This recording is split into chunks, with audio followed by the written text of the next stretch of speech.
Hello everyone and welcome to another video on this channel. In today's video we're going to talk about the iPhone 14 Pro Max. It's been a little over 6 months since this phone has released and it's been my daily driver for quite some time.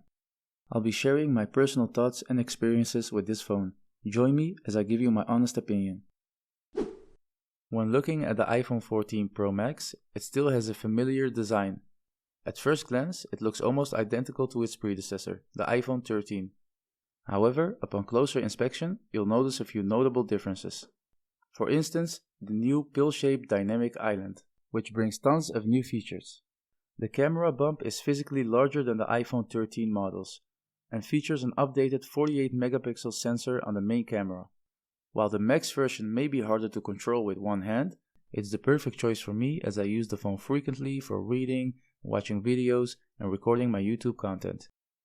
The 14 Pro Max features a stunning Super Retina XDR display. The OLED panel offers incredible color accuracy and contrast. The screen also has a peak brightness of 800 nits for regular use and 1200 nits for HDR content, making it easy to use even in bright sunlight. One of the new features on the iPhone 14 is the always-on display.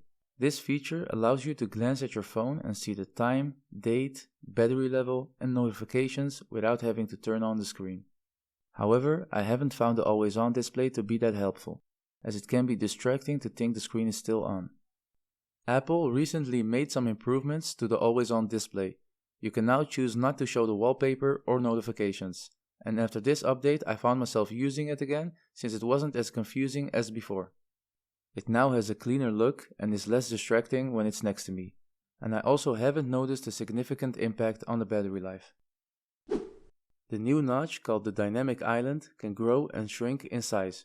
For example, when unlocking your phone using Face ID, it expands into a square and displays a green check mark upon recognizing your face, and it allows you to track up to 2 apps at the same time. The island creates a shortcut that allows you to return to the app that's running in the background.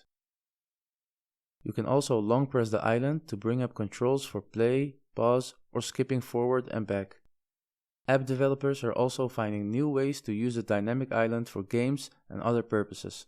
At first glance, it may seem like a minor addition, but it adds a lot of functionality. It makes it easy to access your recently used apps, music controls, and other important information. It can also display album artwork and a waveform icon when listening to music. Personally, I consider it the best new feature on this iPhone. You can quickly adapt to the function, a testament to Apple's attention to detail. The iPhone 14 Pro comes with a 48 megapixel main camera, marking the biggest resolution jump since the iPhone 6s. However, the camera primarily shoots 12 megapixel photos, as 48 megapixel takes up a lot of storage space. Therefore, it's not recommended to shoot everything in this format. To actually shoot in 48 megapixels, you have to change this manually in the Settings app. Compared to the 13 Pro, the quality of images is a clear step up. Photos now have more detail than ever, and videos look amazing. I use it myself to record all my YouTube content. HDR video can be tricky, and users may end up with poor results if they don't know how or when to use it. Apple didn't do a good job educating the user on what kind of situations HDR video is really suitable for.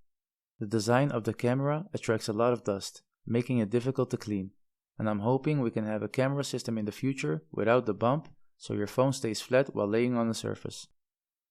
Apple has kept the batteries mostly the same as those on the iPhone 13 Pro and Pro Max. I use my phone around 7 to 8 hours a day on average and never experienced running out of battery. A 30-minute charge will get you around 50 to 60% of battery life, enough to last for several hours. Compared to the 14 Pro, the Pro Max lasts a few hours longer when it comes to streaming, gaming, and browsing, so if battery life is important to you, I would recommend the 14 Pro Max over the 14 Pro anytime. One of the main reasons why I, along with many others, own an iPhone is its seamless integration with other Apple devices. If you're already using a macOS device or plan to buy one, owning an iPhone can really boost your productivity. With AirDrop, you can easily share pictures, videos, documents, and more, without any cables or additional software. I really enjoy using the Notes app, which works with all my Apple devices. It allows me to take notes on my iPhone and pick up where I left off on my other devices when I get home. The 14 Pro Max is a powerful device suitable for all your needs, including work, gaming, and watching videos. Most of the new features on this model are nice to have, but not really worth the upgrade if you already own a 13 Pro Max. But if you want the best iPhone available and like the new features, you can't go wrong on this one. Let me know in the comment section below whether you think the iPhone 14 Pro Max is worth upgrading to. If you enjoyed the video, please consider liking and subscribing to the channel, as it really helps out. For now, thank you for watching, and I see you in the next one.